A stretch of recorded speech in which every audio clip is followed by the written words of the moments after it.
Search engine optimization. Oh my, how things have changed over the years, haven't they? My name is Paul Bars, and in this short video I'll be looking to show you some of the techniques and strategies that, unbelievably, even modern SEO teachers and internet marketers still use, which are now old school, old hat, black hat, and are dangerous if you continue them with your current modern SEO practices. So grab your favorite beverage, perhaps a coffee or a cool drink. Take some notes or just sit back and enjoy this trip down memory lane. If we go all the way back to the beginning, 2001, search engine marketing was just getting up and running, and the thing for the day, the theme was keywords. Keywords, keywords, keywords everywhere, in every place, in every possible way, jam-packed into the page. I remember once being given a checklist of 25 different places, this, and these places where you had to put your keywords. And then once you had done then, you'd go and create another page, which would be exactly the same, except you would change the keyword to maybe a multiple variation of it. Or, you know, the plural variation, or another word meaning the same, but just written differently. And that was the way we did it back then. And we would create domains and subdomains which would just be our keywords, nothing else. Everything was focused on the keywords, and our computers had programs that wrote the content, and we pressed buttons and we spat them out. And oh boy, it was beautiful because, well, at that time, anything was possible. I actually think it's a really good thing that you can't do that now, because from a user-consumer point of view, it's all about getting the best results first. I mean, who wants to Google something to only go through to a page where you've just got to search again and keep on looking? I know I don't, but back then, that's what we used to be able to get away with. Fortunately, these tactics, well, they're pretty much dead and buried now, and no one does them anymore. But of course, there's more to it than just that. If we take a step forward a few more years, let's say 2008, keywords, still very, very important, and we would exact match this keyword phrase, would be 2, 3, 4, perhaps 5, as we started to look for those long tail keywords, and we would match them into the right places just like we used to, but we wouldn't use automated tools anymore. We'd get clever, we'd get crafty, and we'd create domain names, and we would do these things in the same way but differently.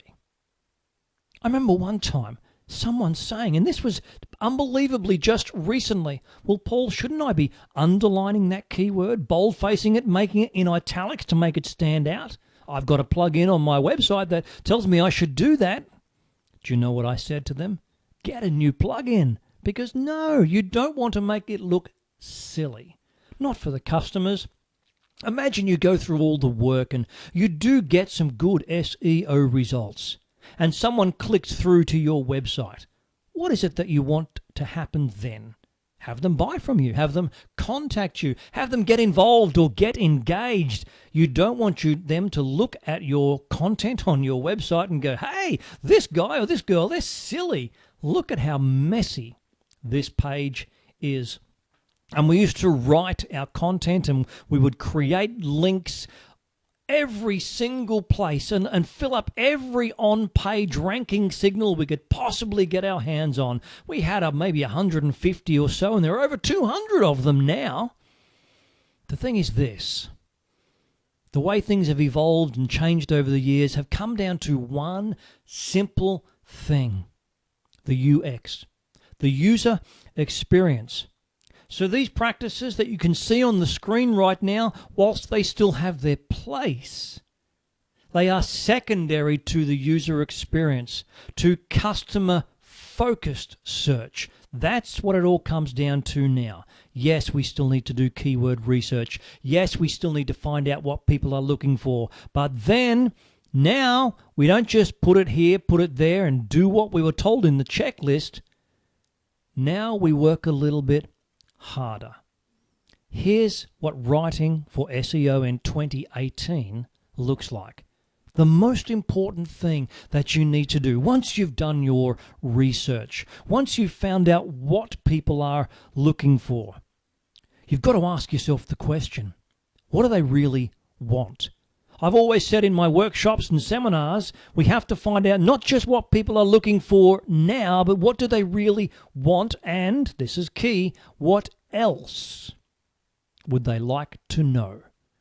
Solving the searcher's query when it comes to writing the content on your website all comes down to understanding the user intent. What is it that they want to know? And what else might they like to know? So how do we go about doing that? Well, there are many different things, and I've covered those in other videos, but it all comes down to having a good site structure, doing your research, doing your homework, and planning your content simply to answer the questions. Think about this. There are two different types of customers. Those who know what they want and those who don't. Hey, that's pretty simple, isn't it? But the thing is this. Those who know what they want, they're just trying to decide who to buy it from. So you do need to write some of your content for them, people looking for a specific thing. But then there's the other 80%, because I'm going to follow the 80-20 rule here and say about 20% of the people in that buying cycle, they know what they want, but before they do, they've got to do their research. They've got to look online and discover. And if we can understand the intent behind the search, you can capture a whole beautiful marketplace with what do they want to know now, and then what else might they like to know. And that's the key, to structure and write your content to lead them through the answers of what they're looking for, and then once they've finished that discovery phase, they move from the 80% to the 20%. Who do I buy this from? And how beautiful it is if they are on your website when that happens. So in order to answer their query, that is the most important thing, that user intent.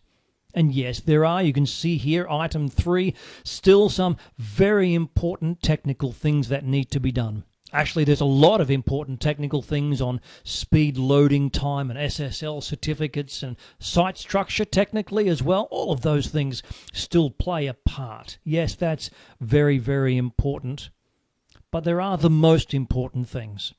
And once those are done, very simply after that, and we've done our research, and we have to make sure that we talk about what we're there to talk about.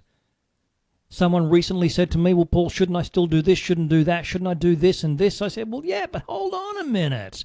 Just wait 1 second. Yes, you do need to put on the page what you want to be found on. You just have to do this. But here's the way I like to explain it. Write about what you're there to write about. Because if you don't, no one will know why they're there, even if they did click through from search. Does that make sense?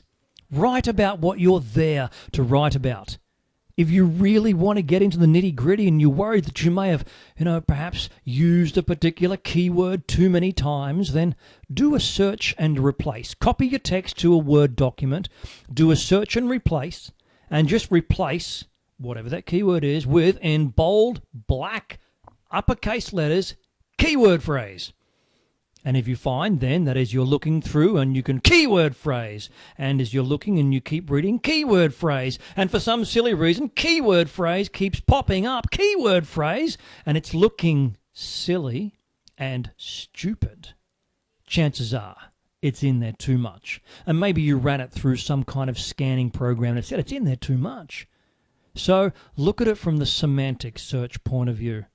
But please, write about what you're there to write about. Answer the user's questions. What do they want to know now? What else are they likely to know? And discover. Brainstorm. Talk to people and figure out what is their user intent. Is it to buy a thing? What is the end goal? Is it to learn how to DIY and do it themselves?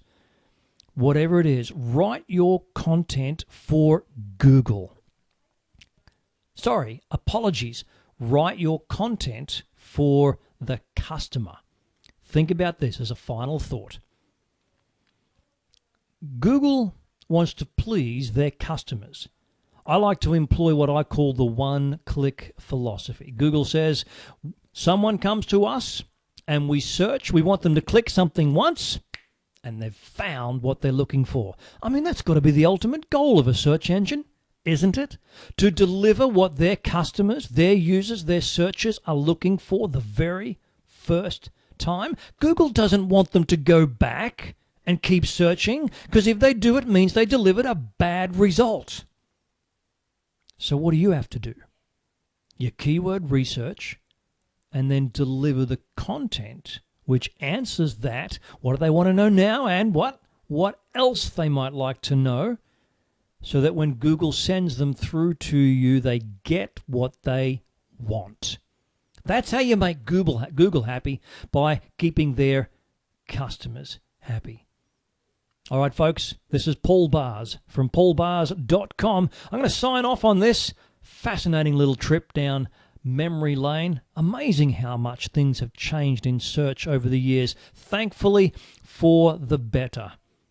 And of course, if you would like some help, we work with customers here in Australia all day, every day, and we get results because we follow the guiding principles and we stay away from the black hat rubbish. Yes, folks, we can help you out, get some good results in Google search and also the other search engines. They still count too, believe it or not. Thank you very much for your time, and I'll talk to you soon. Bye-bye.